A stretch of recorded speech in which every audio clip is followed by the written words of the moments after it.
ഞാനേ വെറുതെ ഫാനിലോട്ട് നോക്കിയാണ്. ആ ഫാനിൻ്റെ ഓരോ ലീഫിലും ഇങ്ങനൊരു അഴുക്ക് കട്ട് ചെയ്ത് നിൽപ്പുണ്ട്. അഴുക്ക് എന്നല്ല, അതുണ്ടാവണം. നോക്കി അല്ല, ഓരോ ലീഫിലും. അപ്പം ഞാൻ വിചാരിക്കണത് എന്താണെന്ന് വെച്ചാൽ, എന്തോരം ഈ പൊടി എൻ്റെ മൂക്കിലോട്ട് വലിഞ്ഞ് പോയി കയറിയേക്കണത്.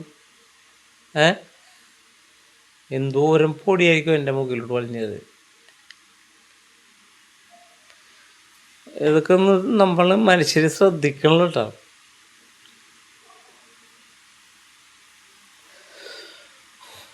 AC ആണെങ്കിലും ഇങ്ങനെ പ്രശ്നങ്ങളുണ്ട് കേട്ടോ. എനിക്ക് വയ്യ.